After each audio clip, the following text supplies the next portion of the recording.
वंदे मातरम वंदे मातरम विजयपति जिंदाबाद जिंदाबाद विजयपति जिंदाबाद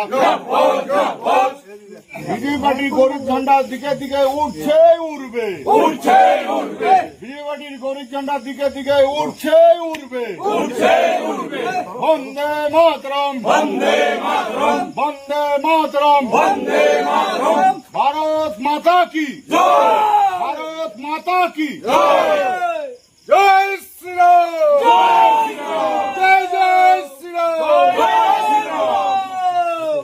নমস্কার। তাহলে কি 2026-এর পশ্চিমবঙ্গ বিধানসভা ভোটেও উত্তরবঙ্গের সাধারণ জনগণ হাত উজাড় করে বিজেপিকে সমর্থন করবেন, যেমনটা 2018-র পঞ্চায়েত ভোটের পর থেকেই দেখা গিয়েছিল?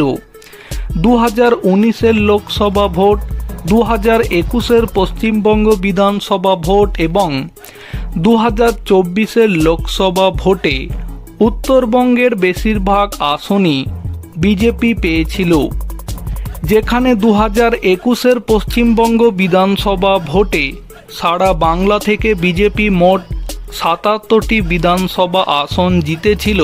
সেখানে 54টি উত্তরবঙ্গের বিধানসভা আসনের মধ্যে প্রায় 30টি আসনই উত্তরবঙ্গের সাধারণ জনগণ বিজেপির হাতে তুলে দিয়েছিল।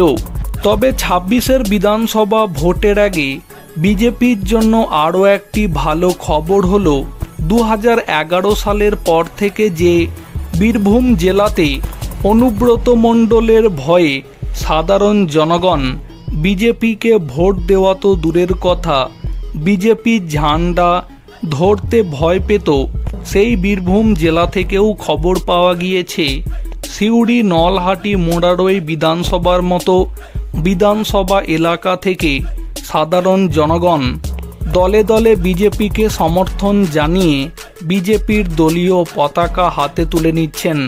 আর এবার যে খবর সামনে আসছে, জলপাইগুড়ির মেকলিগঞ্জ বিধানসভার 177 নম্বর বুথের 5টি পরিবার তৃণমূল কংগ্রেস ছেড়ে বিজেপির দলীয় পতাকা হাতে তুলে নিলেন।